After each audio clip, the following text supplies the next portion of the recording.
Good morning, everyone, and welcome to the morning show right here on Main Street TV, where it is a lovely Monday in downtown Jackson, and Melissa is drinking out of a cup of bricks. How fun! It's the green screen, I think. I looked up and I was like, what is happening? Oh, green cup. Yeah. Anywho, no, you girls are here. We're going to talk about something new that's going on in our area. And we can't wait to find out about it. They did this to me on purpose, Melissa and Melinda. So welcome. We're so happy to have you here. Thank you. You don't have you kind of have your library hat on today. Yeah.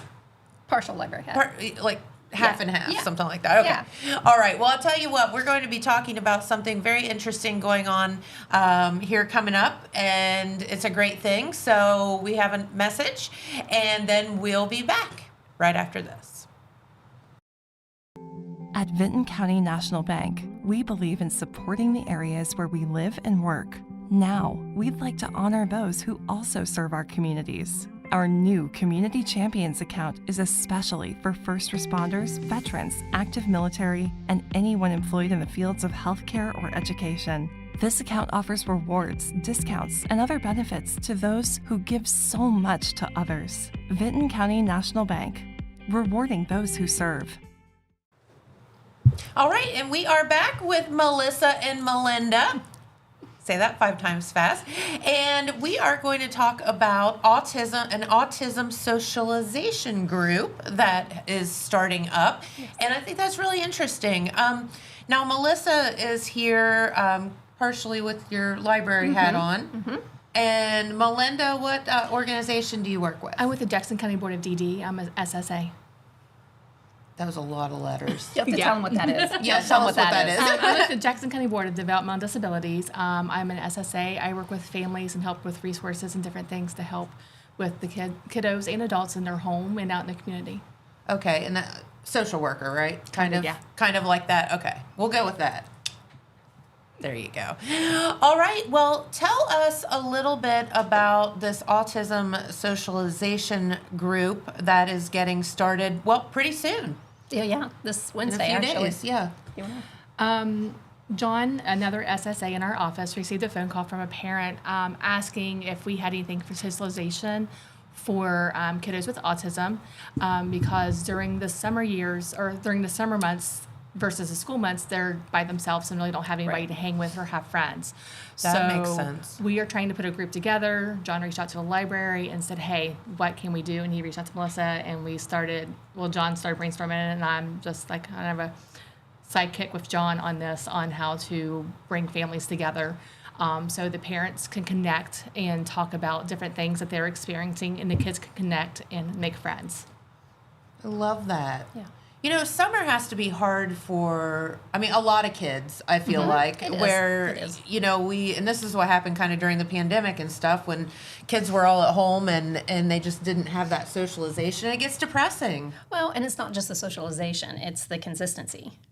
Because summer changes, and during the school year, that makes sense too. They go to a school or a day group or whatever, and they have that schedule, that structure, and then in the summer they don't have that, so that creates some anxiety and things, and can So we're hoping that with this, it's not obviously going to be all day every day, but hopefully this will get them out of the house and.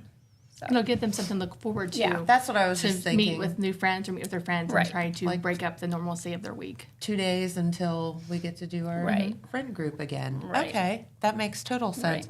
Right. Obviously, there is a need. In talking, so you said you got a call from a parent. That's really interesting. So, one phone call makes a difference, right? Because it sparked this whole thing. But autism is a lot more prevalent than I think people realize. Mm-hmm. I think it's much better diagnosed now than what it used to be. But yeah. Yes, that can be debated, why do more kids have autism? I don't know that that's the case. I think I just think there's a lot better. Schools are stepping in and helping, guide parents and but yeah, there's just so many kids in our community that are autistic, and they don't have, a lot of them can't participate in normal, typical summer programs like sports and things like that. So we're really hoping to give them something of their own with this too. I think that's amazing. Y'all are great. So how is the library, how are you all partnering together on this? Well, because you initially were going to do it at the library, and then I think it kind of got bigger than that. Well, John and I talked, and the library, we were going to open it up after hours for this group. But once we got to talking, every child on the spectrum is on a spectrum. So, I mean,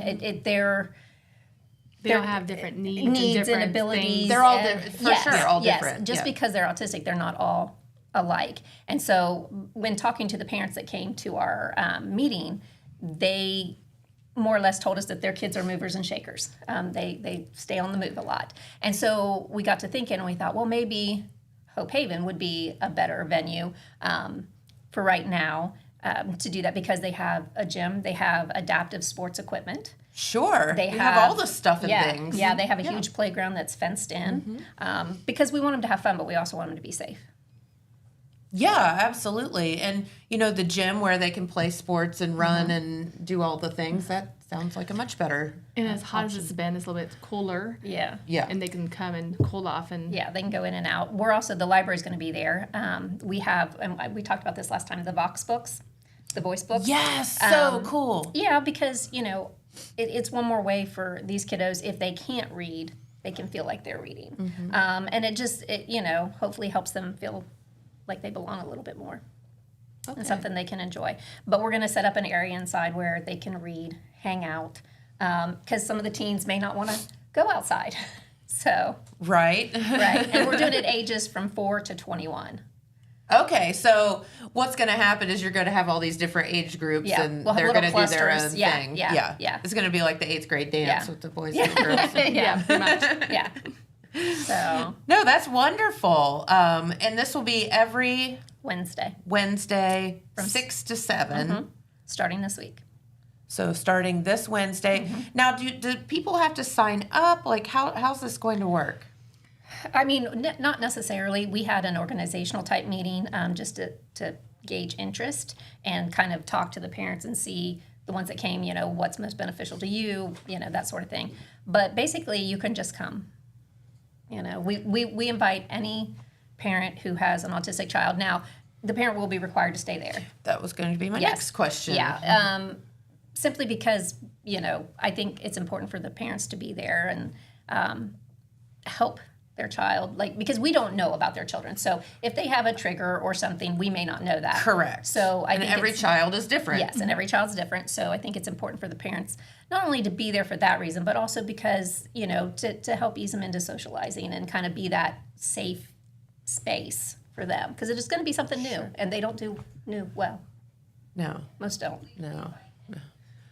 Just humans in general Yeah. don't. But Yeah. Especially if the child is autistic, and again, they're just all so different that you just don't know.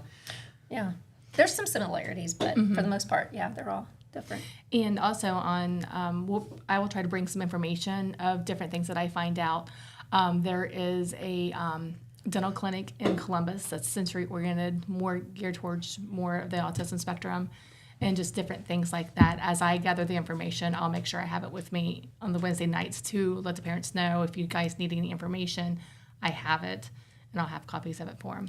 That makes, that's wonderful. Like any kind of resources. I know that, who was our guest the other day that was talking about who was that, Adrian? Oh, I know. The Make Wellston Beautiful guest. There is actually a young lady in Wellston that is has gotten certified for hair.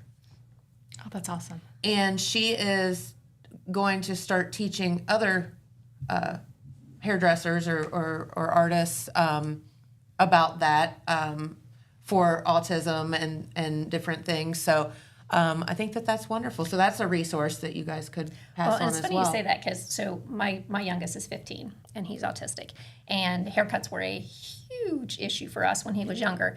So now we didn't go this past summer, but in years past or this past school year, we go down to Buckeye Hills and the girls get to cut his hair and experience him and all his glory. He's done really well, but I think it's a good experience for them. Because, for sure. Yeah, because they're not always going to have typical kids in their chair, you know? And if they're at least at some point have had contact and worked on a child that's on the spectrum, they kind of won't feel hopefully as, you know, stressed about it. Intimidated. So Yeah. what, in talking about your own personal story, what are some of the, like what happened with the haircut? Just not happy about it? Well, or when a lot of kids... What was your experience, I guess? A lot of kids have sensory issues. So like my son, his senses of taste, touch, sight, sound are all magnified. He can hear a pin drop. You can hit your toe and say a swear word outside, and he'll say, "I heard that." I'm not kidding. Like you can't be really careful. You got to be really careful around him. But so that sensory, they don't like to have people work in their mouth, on his scalp. It almost hurts because it's so overloading. And so when he was little, makes sense. It would take 4 of us to get him a haircut.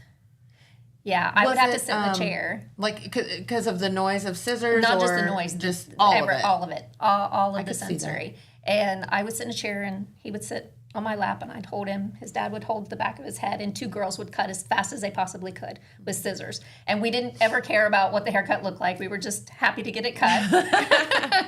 And, you know, but... And he would be crying and screaming and melting down. And it was traumatic for all of us. Now, we've worked and we've gotten past that to where now he's Mr. Flirt when he goes to Fantastic Sam's and he's fine with the hair dryer. He's winning over the ladies is what he's doing. Yeah. But, I mean, I know a lot of parents go through that. And it's very, very stressful. So, yeah. So I'm glad to hear that. Yeah. Yeah, there's, I think there's I think unless you've been personally affected by it, sometimes you just don't know about the need of certain things. And I think that's with anything. I mean, I think, for sure. Until it touches your life, a lot of times you don't even know about it.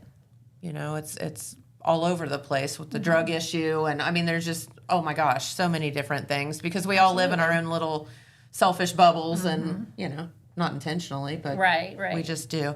What are some of the other, as a parent of an autistic child, like what are some of the other struggles that you've either encountered or heard from other parents that would be something that, I mean, I think that this could be as much for the parents as it could be for the kids. And that's what we were talking about when we had the organizational meeting. My hope is that these parents can kind of, I don't want to say support group, but sort of. I mean, I feel like it could be. Because, and not that people can't empathize, but until you're in the trenches, you don't really realize just how stressful that is. And I mean, parents, I saw a quote somewhere that said something that parents of children who have disabilities, it's almost like a PTSD kind of thing. And it's hard. It really is difficult. So if they can have people they can talk to that understand and get it on their level, I think that's important mentally, you know, for their mental health. I know for my son, like some of the things he struggles with, executive functioning skills. Those, I mean, just being able to recognize social cues. That is a very difficult one. That's gotten us into a few, There used to be a time when I would dread going to Walmart because like he had no filter. If he saw something, he would just ask about it. And that's difficult. That's not, it's funny now, it wasn't then. But just why is that woman wearing those shorts? He asked a gentleman. We were in line at Walmart in the up at the service desk. I was returning something, and he was littler, so he was in the cart. And I kept seeing him. There was this man that was in front of us, and he was quite large. And he kept looking at him, and I just knew. So I kept his attention, you know. Yes. Well, then this lady that was behind me, she asked me what time it was. Literally, that's all the time it took. I turned around to tell her the time, and he looked at that gentleman and said, "Why are you so big?" I was like, "Oh no." And luckily, the gentleman had an extremely good sense of humor and was very nice. And he's like, "'Cause buddy, I like to eat, you know." And that time it turned out okay. That was fine. He answered the question. Yes, but and they don't. A lot of times they don't mean to they're not trying to be mean. They're not trying to make fun of someone or make them feel bad. It's just when they see something that doesn't fit, they want to know why it doesn't fit. Well, it's almost a little bit refreshing because the rest of us live our lives being scared to speak our minds. Yeah, no, not them. Not them. You know, my son's not scared to speak his mind at all. Yeah, I talked with a parent that had exactly the same story and saying exactly the same. Mom, why is that lady so fat in the checkout line? And lady turned around and said, "You're right, I am fat." Like, and you know, you get people who are good natured and sure, they're okay, but then you get some people who aren't. I mean, we can't sit by the ketchup dispenser at right up here at not Arby's, but Burger King anymore. Oh. Because too many people come up there, and that gave him the opportunity to talk. And he asked one woman when her baby was due. She was not pleased. Yeah. So, yeah. I get it. Yeah. So sometimes it's fun, it's funny, but other times it's not. So, but yeah, and this is just a chance. Like a lot of times, these kiddos, them just being at school or participating in other activities, they get that typical peer modeling, which is super important. But you know, the typical peers don't always get the quirks. So this hopefully will be a nice opportunity for them to be amongst and not have to worry about their quirks. The ones that understand that they do have quirks. There's some that don't. No, and that makes total sense because you can just be you and you don't have to worry about. Yeah, because this world is not set up in any way, shape, or form. Even with as far as we've come, it's not set up for kids with disabilities in the least. I mean, we've done a lot and we've come a long way, but I mean, you know, anything we can do to help these kids navigate and feel better, I think is very important. And I think autism just in general would have to be rough because I don't mean to be offensive. If I am offensive, I'm sorry, but the kids look normal. Most times they do look very typical. And so you're dealing with people not expecting that there's a disability there unless they know the child and whatever, and that would be tough. You know, if a child is in a wheelchair or if a child has the disability is much more obvious yes. than you know whatever. Yeah. But and we've run into that because my son he's very smart. He can memorize and rattle off whole movies. Like he seems just initially very typical, but situations can make, you know, those quirks that he has worse sometimes. So I could see that. Yeah. You know, and when you said this world is not set up for disabilities, you are not kidding. Like, and until, again, you're personally affected by it, it's like I have a friend, a very good friend who has ALS, and so if we go anywhere that requires any kind of walking, she has a scooter now because it's just rough on her to walk far distances. And so we were at a mall. I won't say what one. We were at a mall in Columbus.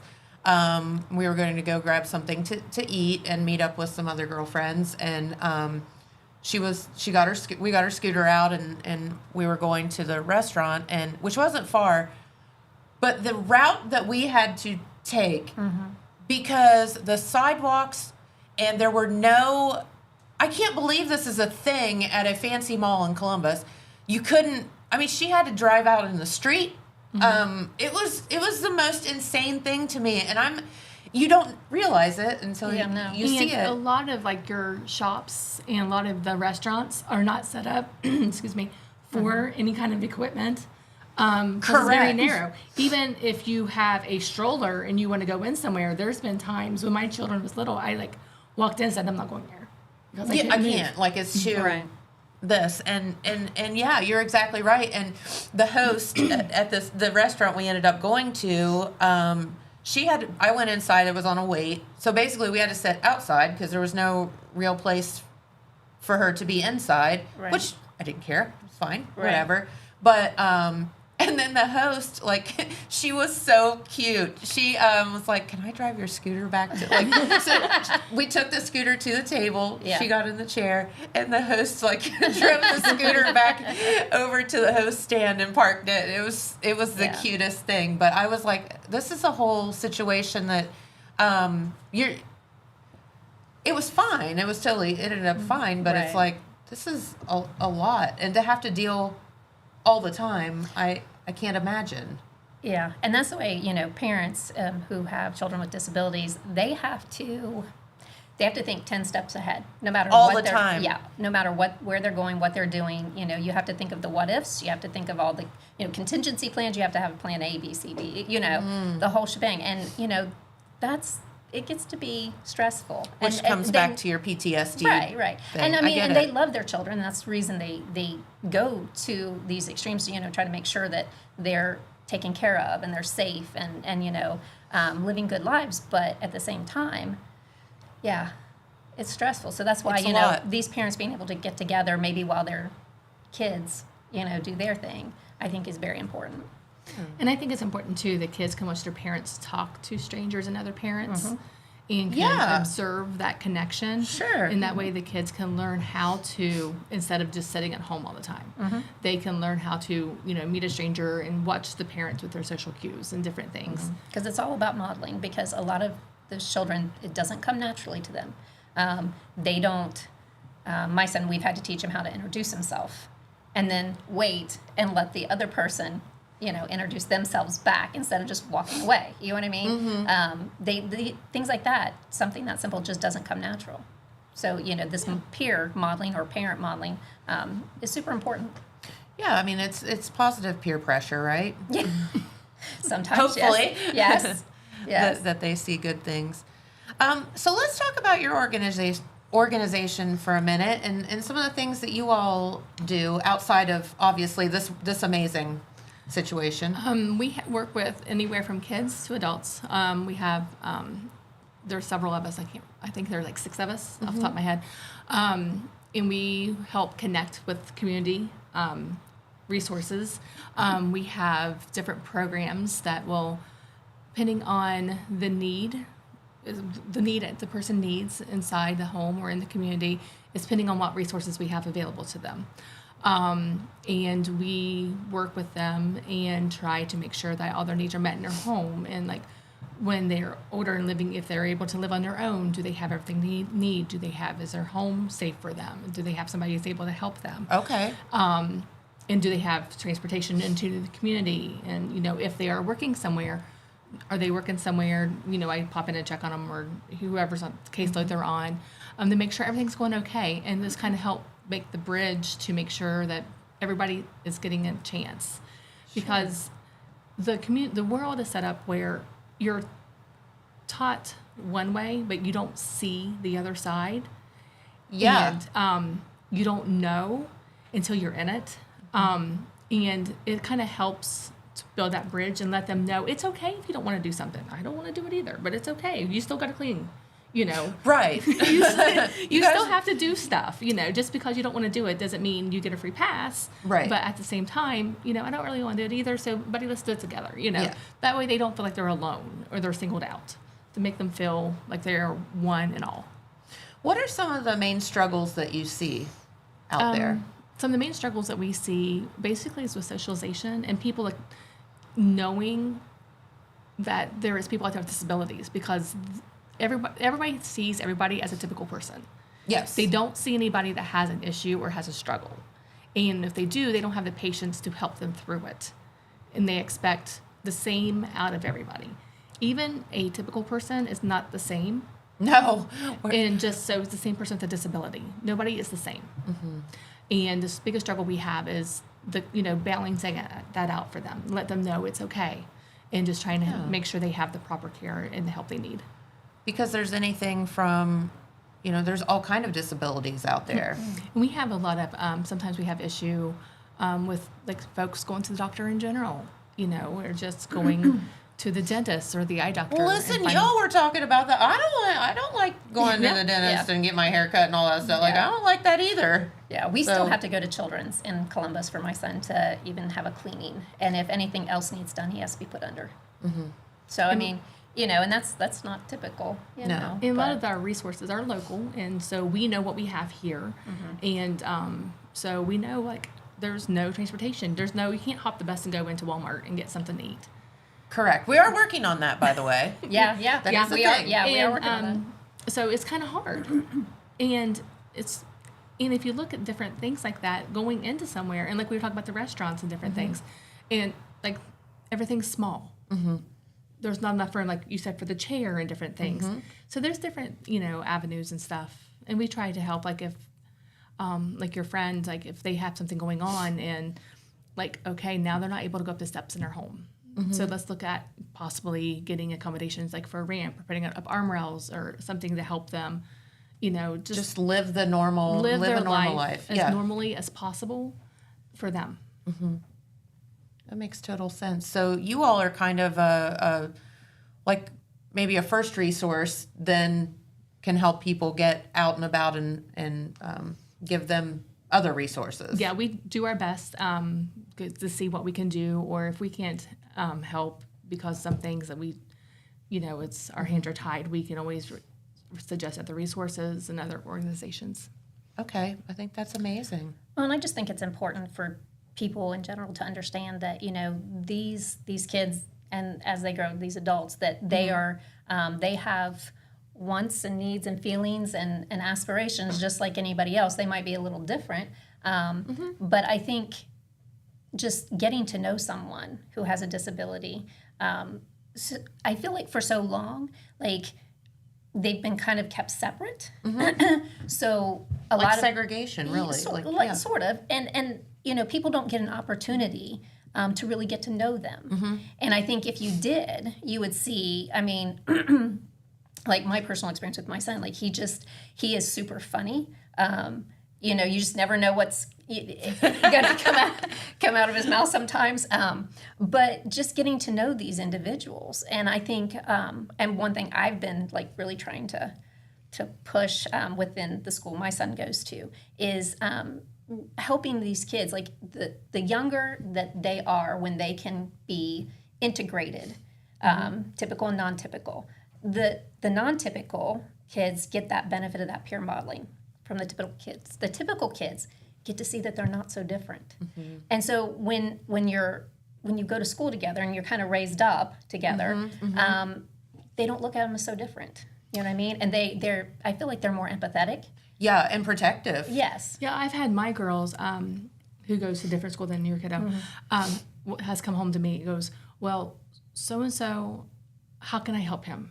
What can I do to make him more comfortable? Or what can I do to help in this situation? Doesn't that make your heart explode? I'm thinking, okay, you know, and they ask questions, you know, that's not nice. People are not, you know, thinking, okay, what can we do? And they tell me the situation. I said, okay, why don't you try this? We're in different things. You know, I've tried to help them navigate. And, you know, you do the same, you know. And so that way they're making friends on both sides. And they're, you know, and I think more parents need to step up and help their kids navigate and help them to be a friend and to be someone that somebody can count on. But I think too, a lot of it comes back to educating those parents because they don't know either. I mean, until my son was born, we had no one on either side, as far back as I could tell, in either family that had any kind of disability. So he was my first, you know, experience with somebody with a disability. And so, you know, if you have no one in your family, no one in your extended circle, which nowadays it's kind of hard with autism, but I mean, you wouldn't know. You don't know what to do. You don't know how to support. So I think, you know, it's helping parents who have friends, who have kids, you know. And it's pretty cool too, because now like some of the kids who are nonverbal, they have communication devices, basically are like iPads, and they can talk through. And technology. I had a buddy of mine walk up to me and start talking to me, and he had the Lego Batman voice. on his, and it was so hard for me to talk to him with a straight face because they were, wanting him to learn how to do the device, and I'm thinking, okay, so we have to wait on the response back. But just imagine Lego Batman coming up to you, going asking you how you are today, just different things like that. Just kind of like, and that was hilarious. And they go, yeah, that was Lego Batman. I think, yeah, I know, but still. Yeah.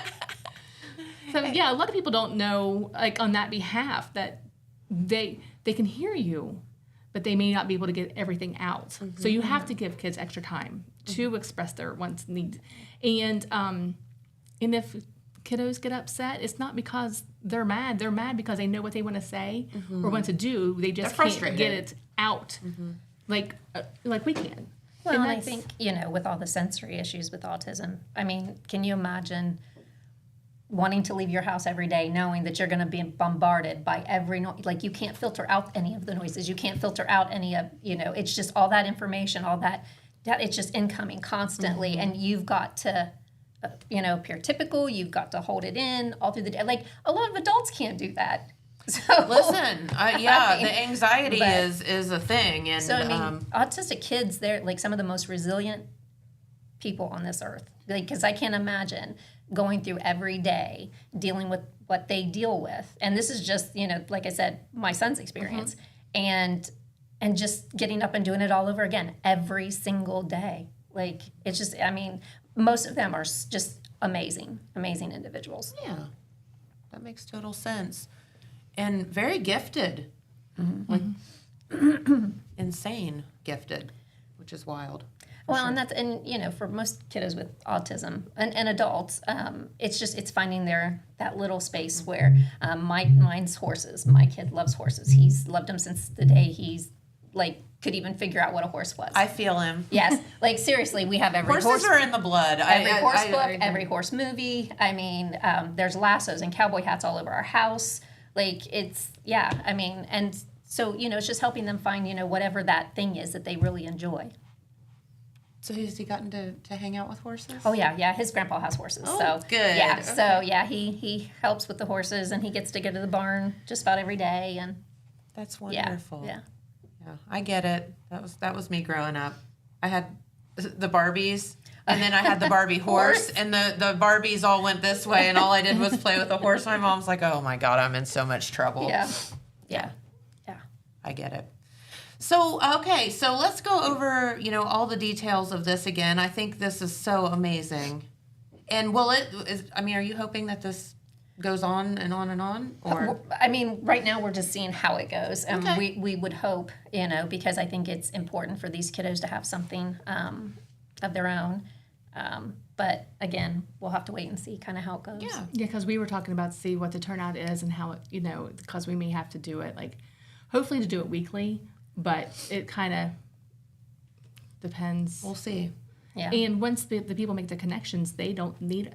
We still want to do the group, right? But you don't have to come when we have a group session to hang out and play. You guys can do this on your own, right? Set them up to build that connection. Yeah, hopefully they'll find their community, with other parents that can help support them too. Yeah, and be able to do that safely and the less stress possible, right? Okay, so Wednesdays 6 to 7. Yep. At Hope Haven School, which is just over on Sellers Drive behind Rowdy's. Yeah. So if you don't know where Hope Haven is, you just go down Ralph Street, and you turn the next kind of left. Back off, off the road there a little bit, but you can kind of see the school if you look. Yeah. We're going to, and like I said, it's ages 4 to 21. And if they have questions, they can call, the board office. They can call the library and ask for me. And yeah. Very good. And well, thank you for doing this. I think this is amazing. And I hope very, very beneficial for a lot of people out there. I hope it goes well. Yeah. So you guys have giant hearts. Good for you.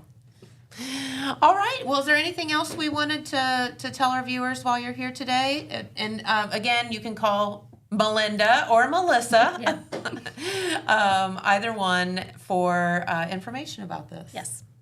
Very good. And also, we have been trying to keep the stuff, any updates and everything on the Jackson County Board of DD website or Facebook page. That way, good for call. communication. And then I'll share it, to the libraries. Okay. All right. So yeah, follow them, follow the library. You'll get the information. Okay. And the cool thing about doing this at Hope Haven, even if it's raining or storming or whatever, you can go inside. So So it's it all won't good. matter. Yeah. Weather will not make a difference. Yeah. Nope. Wonderful. Well, girls, thank you for hanging out Thank this you. morning. We greatly appreciate it. Letting us come and get the word out. Anytime. And keep up the good work. Y'all are amazing. All right. I'll tell you what, our good friend Pete Wilson is in the house. So I think we have a couple of commercials, and then we'll be back and talk news in just a moment.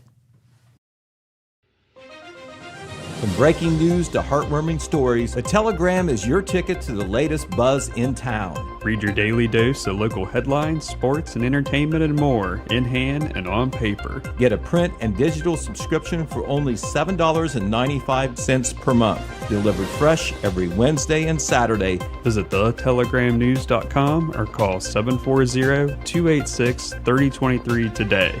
Don't just read the news, be a part of it. Saturday, August 16th is Southern Rock Woodstock in the Gallipolis Fairgrounds. This event will feature 3 decades of original artists and legends, such as Leonard Skinner, 38 Special, and Molly Hatchet. In light of this event, Total Media will be giving away 4 VIP tickets. For a chance to win these exclusive passes, comment your favorite Southern Rock song, and our staff will vote on which one is the best. Good luck, and may the best man rock out.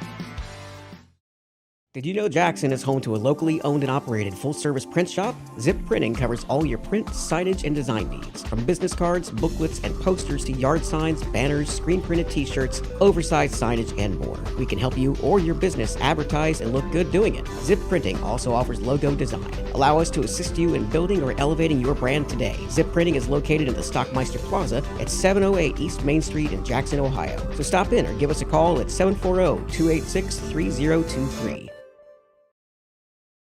All right, and we are back with our good friend Pete Wilson, who has all the news. Well, I have what I know. Or some of the news. All right, I'm never going to claim I know it all. No. That's why I need all the help out there, the people in TV land and newspaper land and That radio is true. land.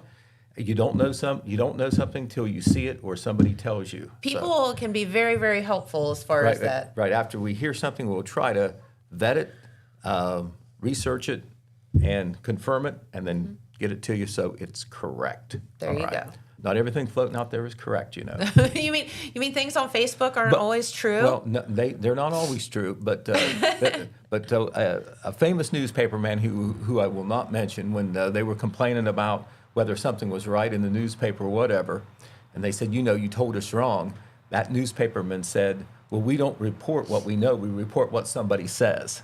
So that's not very reassuring, but that is the fact. That is true. That is the case. We're not there on the front lines to see everything ourselves. Yeah, you can't really predict the news. Exactly. But anyway, we have a couple of law enforcement things to tell you about, and this is really an impressive thing by local law enforcement and also the victim in this case. This crime took place last Wednesday, and it was a biggie. J.R. Swisher operates a lawn equipment and landscaping business. Yep. I think he operates out of his home on South Bennett Avenue. Mm-hmm. Well, on Wednesday, as always, I presume, back of his house, he had his pickup truck, and hooked to that was a 20-foot utility trailer with much, if not all, of his lawn equipment that he uses. Yeah. And we're talking a lot of stuff. 2 zero-turn mowers. We're talking about push mowers. We're talking about a leaf blower. We're talking about 3 weed eaters and some other smaller stuff. Anyway, the utility trailer and the lawn equipment, plus some things that were in the bed of the pickup truck, disappeared in the early morning hours.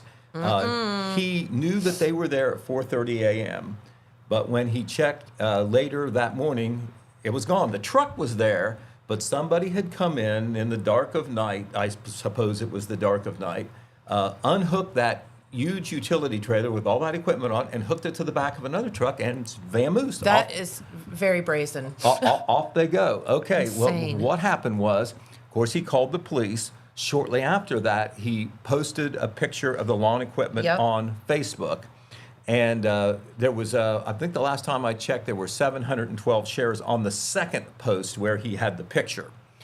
Anyway, a gentleman saw the Facebook post, and before that, the suspect in this case, and his name is Eric Reed, age 39. He has since been arrested, but we'll get to that in a minute. Okay. The gentleman called, or Eric Reed said, or rather the gentleman who was called said Eric Reed, and he knew who he was, called him and offered to sell him one of the mowers. He immediately thought, well, I just saw this on Facebook. Yeah. He called J.R. Swisher then. They talked, and they realized we're talking about, that was my mower. That's, you know. So they get back to the police. The police go out to Eric Reed's home, which is 601 Spriggs Road down in Franklin Township, south of Jackson. Okay. Probably 5 or 6 miles outside of town. And when they get there, the sheriff's office is with them because this is out of the city, all right. Plus, Eric Reed, who lives there and immediately is a person of interest at the very least, has a couple warrants, possession of drug abuse instruments and driving under suspension. So he's kind of wanted anyway. Okay. On top of that, he's on probation from the municipal court. So the municipal court probation officers go out there. They've got the right to check on anyone anytime who's on probation and pick them up if they think there's been a probation violation. So this might constitute a probation violation, by the way. It would be. And plus, you know, you can do the random checks. So, you know, you lose some of your rights there when you get in trouble and you agree to go on probation in order to involve incarceration or maybe a longer sentence. So law enforcement goes out there. And one of the Jackson police officers, Kerry Ross, by the way, who's kind of the lead person for the police department, he sees in the backyard a push mower was in the backyard, one of the ones that Swisher had described. There's a male running into the woods. Ross chases him, does not catch him, but in the woods, he sees some other lawn equipment. He sees the big utility trailer, and he sees one of the zero-turn mowers. So other officers are back at the house. Eric Reed is in the house. Although they don't know this, they think that it was probably Reed on the run in the woods, and he circled back and went in the back door of the house. But when they knocked on the door, he came out, and he ended up being arrested. He has been charged by the Jackson County Sheriff's Office with receiving stolen property. Now, there is Eric Reed right there, age 39, 601 Spriggs Road, Jackson. A lot of times, you know, when you don't catch somebody red-handed, but, you know, it's certainly circumstantially, you know, it looks like there's the stolen equipment and he's got it. Still, you didn't see him do it. No one saw him do it. I don't know whether there's any surveillance that might come out on this. But what you do know is they have stolen property. So oftentimes you get a charge of receiving stolen property instead of theft or burglary or something like that. It's still a felony because that lawn equipment was worth $15,200. Oh, yeah. Altogether. But that's not all the equipment, right? Okay, the police do further investigation. They get some help from the Wellston Police Department who hear about the case. They heard that Reed had tried to also sell lawn equipment to another person. They got a confidential informant to give them information, but we don't know whether that sale was made. But while the police are investigating, they find out that some of the property that is missing may be at a Florence Avenue address. They go to that Florence Avenue residence. This is all on the same day now. Oh my gosh. And there is the rest of the equipment stored. The man who lives at that residence acknowledged that he had the equipment, didn't admit to stealing it. I don't know whether he said, I didn't know it was stolen or whatever, but he admitted that it was there. He has not been charged, so I'm not going to give you his name. Okay. But most likely, he will face the same charge that Eric Reed does because he's got hot stuff in there, and he acknowledged that he knew it wasn't his. All right? So anyway, how it turns out is that within 5 hours of when it was reported, which is slightly after noon, all the lawn equipment is recovered. Oh, wow. And very fortunate. And there is a suspect, Eric Reed, who is arrested. Another suspect who will probably be charged or indicted by a future session of the grand jury. And the police department, which is the lead investigator in the case, because the crime was in the city, they're not shutting the case down completely because they say it may have well taken more than 2 men to lift that utility trailer. Remember, That's what it's I'm a 20-foot trailer That's with tough. tons That's heavy. of equipment on there. And somehow, they slipped into the backyard and did that and got away, started a truck engine or whatever. But anyway, that story we've gathered the facts on, and it will be featured in our Wednesday paper. But, it's worth reporting that there was this major theft and that it was solved. But kind of like the sidebar story is, 3 things had to happen, and you can't take them for granted. First of all, J.R. Swisher acted quickly. He did, and it just so happened he had that perfect picture to post also. He called the police, and he posted it on Facebook. He got a lot of help, people that were concerned on Facebook, a lot of eyes and ears. This is good for social media. A lot of eyes and ears watching, looking, for this stuff. So, the police will take all the help they can get as far as getting information out there and extra eyes and ears out there. And then also, though, the follow-up work by the police department with the help of the sheriff's office, with the help of the Wellston Police Department and the probation officers. It was great teamwork. Going back to Facebook again, J.R. Swisher then went on Facebook, thanked the officers and everybody for that. He was emotional about it. He even did a video. You can see that on the Swisher Enterprises Facebook page. I saw it myself when I was writing this story up for the newspaper, and he was just totally touched. This is just not a side deal for him. This is his home. Sure. This is his business, his livelihood. And I don't know about his insurance and all like that, but you can, and you know what's going on now. This is when he's the busiest. Oh, absolutely. So, he hoped to be back in business the next day, which would have been Thursday or Friday. To get all of that equipment back is a miracle. It is. That is wild. And so, it is, once again, a feather in the cap of our local law enforcement. Sure, absolutely. And Mr. Swisher, certainly, even though he was upset, rightfully so, he also reacted the right way and gave himself a chance to maybe get some relief, and he did within 5 or 6 hours. That's awesome. Way to go, everybody. All right. Speaking of law enforcement again, yesterday, the Jackson County Sheriff's Office, along with Jackson County Sheriff Ted Frazier, put out information, actually Saturday afternoon, about what they felt was scammers operating in Jackson County. And they were what they call driveway scammers, driveway sealant scammers. It's not a new thing. It's happened before even in Jackson County. There was one person who was conned 7 or 8 years ago, and maybe there's been other instances since then, but when I talked with Sheriff Frazier yesterday or Saturday first, he recalled that incident from when he was a deputy. But people in a white pickup truck has been named as the vehicle that's going around. Men are in that vehicle, and they get out at a residence. I'm not sure where all this was, but it happened at least twice, we think. Attempts made. According to the sheriff, he didn't think that anybody, was conned, gave up money. But what they do is they offer to do a quickie sealant job on your driveway. Okay. And they do it. But what they do is they don't use sealant, they use motor oil. All right?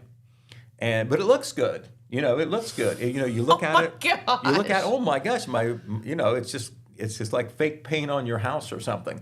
And then, of course, they're mobile, doing business, going house to house, offering you this great deal at discount prices, and they want paid right then. And so, they're off, and you find out that you just have oil all over your driveway instead of having it sealed. So, as of this morning, they have not been found. However, after it was first reported that they were operating, and then the public was warned, another attempt was made. There was also a group of men that did what they call a dine and dash crime. Yeah, at my place. Was it your place? Yeah. Okay. Now, Sheriff Well, Frazier... no, it was a girl and a guy from South Carolina. A girl and a guy. Yeah. Well, the plate was described as either North Carolina or South Carolina, or maybe both if there's more than one vehicle. But we know that a white pickup truck was supposedly one that was at a residence trying to do this. But on the dine and dash, I didn't know that was your place. That It might have been. They might have done another that they place did that. too, but they definitely did our They were place. investigating the possibility that it was the same scammers. They don't. Sheriff Frazier could not say that was the case. But they thought, well, if you're doing one misdeed, that might be another misdeed. You got to Yep. eat somewhere, right? Yep. So Okay, I have to tell you the funniest story though, Pete. Okay. You're gonna die when I tell you this. All right. So I got the message that we had a dine and ditch and whatever, and I said, okay, what time? I'll look at the cameras, whatever. And Saturday, right? this was last week. Last week. Okay, Yeah. a different one. All right. So I pull up the cameras and they're like, it was sometime around blah, blah, blah. So I pull up the cameras and they're like, it was at table 3. And I look at the time that our staff said they thought it was, which ended up being a little bit earlier than that. And guess who was sitting at table 3? Pete and Pam Wilson. Oh, no. I'm like, oh my God, Pete Wilson's my dine and ditcher. They were there before you. You found me out. Oh, my. It was the funniest thing. I pulled it up at exactly that time, and there you sat. Well, I tell you what, sometimes even through 43 years, you don't know your wife, maybe. That's right. No, or maybe it was she so doesn't funny. know me. Right? But I thought, okay, well, if there's anybody in the world that isn't, it's Pete and Pam Wilson. So, but then I rewound more and I saw the couple and whatever. But I guarantee you they're all working, together because. So what? Was it a case where somebody just kind of like got up and left? Yeah. I imagine they that has eat, happened before. and they get up and they just leave. Right. And got in their car and pulled out. Okay. But other customers said that it was a South Carolina plates. Okay. All right. Who knows? There could have been a connection there. Yeah. But if you're just now hearing this, of course, we have that story online already to help warn the public. Got a lot of shares ourselves on that when we put it on our. Call the sheriff and tell him to investigate you. He likes me, I think. Or maybe it's just because I'm the one that writes the stories about the sheriff's office. But anyway, if this happened to you, you need to call the sheriff's office because this happened once, maybe twice on Saturday. And if you happen to be able to get a picture or a video or something of the people, that would probably be helpful for the sheriff also. Right, because this was reported on late Saturday afternoon. Even after that, at 7:55 p.m., because it was late afternoon when it was first reported and people were warned, there was another report, and the description, that's where they got the description of a white truck they think was the suspect vehicle, or at least one of them. Also, the male was described as skinny built male. Okay. So, I have put on a little weight since I was in high school, so just look the other way. All right, okay. Well, let's talk about some of the nice things, all right? There's nice things. Yes. Okay, well, the farmer's market was a big success. Huge. Did you notice that? I noticed, yes. On last Saturday. It's going to go every Saturday, probably well into September. That's on Harding Avenue across from Eddie Jones Park. Let's show some pictures up there, Adrian, of the farmer's market, please. It was okay, as you ginormous. Can see, they have 38 vendors that have signed up. Now, there wasn't 38 vendors there on opening day, but you can see there was a lot. I don't think I got them all in my frame there.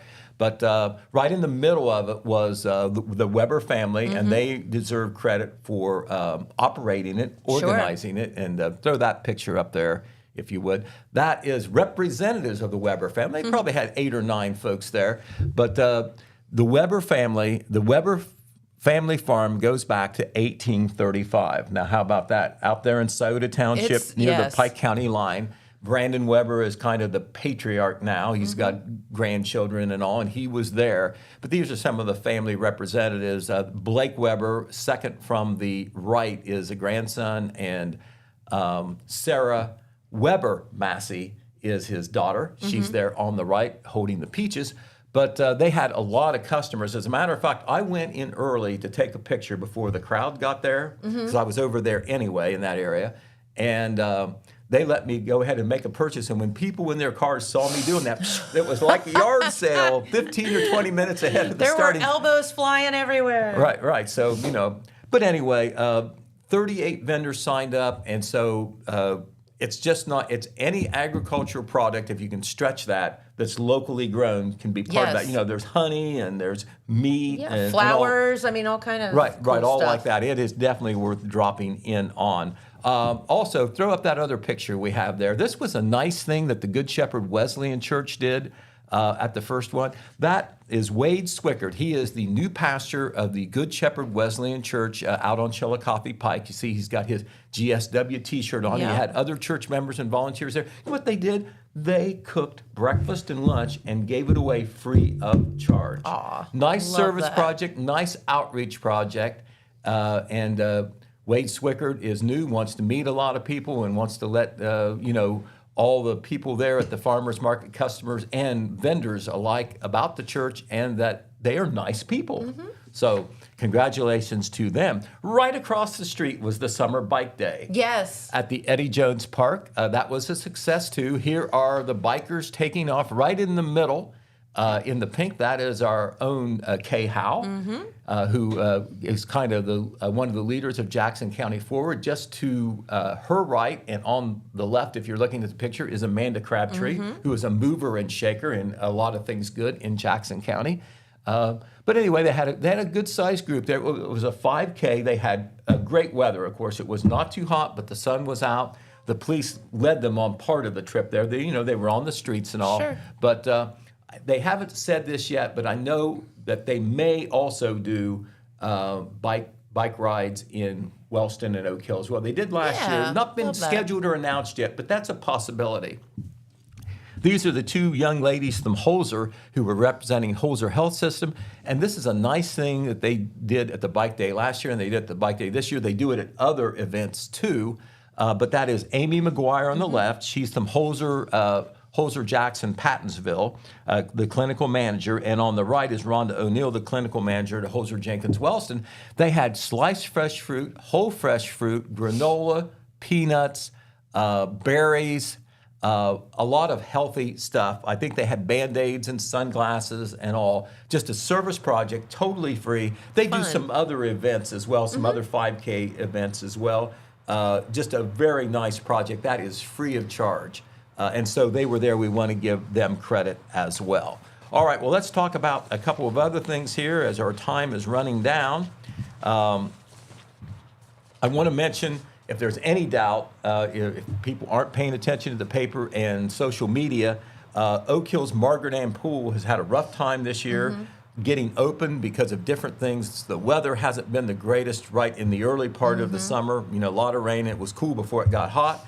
And then they've also had some mechanical problems too, where they've had to close maintenance issues. Well, last Thursday, they opened back up for good. And since then, I'm sure they're doing very well. But if you wondered about the Margaret Ann Pool, whether it was open, if their problems are over, where, they've had some bad luck with the weather and some maintenance issues, it looks like that is in the rear view window now. Okay. That is on Washington Street, is operated by the village because of the support of the village and an actual small tax levy that village residents pay for recreation and pool. The cost of admission is only $2 for children. Now, how cheap is that? That's pretty good. $4 for adults. And, of course, senior citizens are only $2 as well. Children 3 and under are free. The pool is open every day, 12 to 6 p.m., and they do pool parties as well. Okay, somebody who we want to tip our hat to, because, we're several weeks away from the softball season, but what a great season the Wellston Lady Rockets had. Oh, yes. Okay, well, we're talking about the Lady Rockets a lot. We talked about Hannah Potts and what a superb pitcher she is. Oh, my gosh, yes. But they got a coach who is behind that success. His name is Jim Hall. There he is right there. The reason we're showing him, not only because he had a great season, taking his team to the regional finals, one step away from the state tournament, he has decided to step down as coach. He has been the softball coach for quite some time. He boasts a 77.2% winning percentage over the Whoa. last 7 seasons. His overall record was 132 victories and only 39 losses, 5 Tri-Valley Conference championships in 7 years, 5 sectional tournament championships in 7 years, 2 district runner-up finishes, and of course, this year's regional runner-up finals. Congratulations to Jim Hall. We can also tell you this will be a story for another time because he deserves a separate mention here on Main Street TV. Morgan Stevens, who used to be the baseball coach at Wellston, he's not now, he is going to be the new head softball coach at Wellston, replacing Jim Hall. Also, Vinton County Auditor Cindy Wall reported this morning, and this is important, it affects a lot of people. Second half property tax bills have been mailed out in Vinton County, and they are due to be paid by July the 17th. Mobile home bills must be paid by July the 24th. She wanted to let everybody know that they've been mailed out because somehow if you don't get it or you lose it or whatever, you still are responsible to pay it. Call the Vinton County Treasurer's Office, not the Auditor's Office, and they will send you another bill. You've got a little bit of time, but not much, a little bit more than 2 weeks to get that paid. They were mailed out, I'm guessing, at the end of last week or even this morning, but she announced it this morning. Sure. Second half property tax bills mailed out in Vinton County. We don't have any information on this yet, but we're going to follow up on this. The Chamber of Commerce had their big golf outing Friday at Franklin Valley. I understand they had great participation. And also, the Zaleski Fire Department, this has turned into a big event. Look, Zaleski's just, a little over 100 people, but they have a great festival called the Fireman's Festival, which is on Saturday, the last Saturday in June. That was last Saturday. I saw some pictures from that. We're going to report on that too, but I wanted to acknowledge that they had it. And of course, it's a great community event, and it raises money for the fire department. So there we are. Very good. We've got a lot of leftover stuff to talk about tomorrow. And you know what? We've got to start talking about all the 4th of July stuff. I know. Because we've got things going on in Jackson, Oak Hill, Wellston, MacArthur, and Wilkesville. And it will all start as early as July the 3rd, and it will finish as late as July the 6th. And there's been a lot of things posted, Jennifer, all over the place, fragments. We pulled it all together There for the you paper go. for our readers. We're going to make it easy on We you. already have posted all the activities that's taking place in Jackson and Oak Hill. We will be following up with Wilkesville, Wellston, and MacArthur in the next paper and online before that. Very good. All right. Well, thank you so much, Pete, for all the information, and we will see you right back here in the morning. Okay, we'll see you later. And I want my name take off that suspects list. I want you to know I have paid every bill. I have complimented the cooks. I've complimented you. I've complimented the waitresses, and I am above an average tipper. And this is how you get treated, right? My God, yeah. For that second, did you think I thought I knew that man? I can't believe it. Was just if there was anybody else in the world sitting there, but it was you, and I thought, oh my God, this is great. Or I couldn't wait to tell you. Who knows? Maybe I've been setting you up. That's right, all these years. All right, well, have a wonderful day, everyone. We thank you so much for tuning in, and we'll be right back here in the morning. See you at lunch. Bye.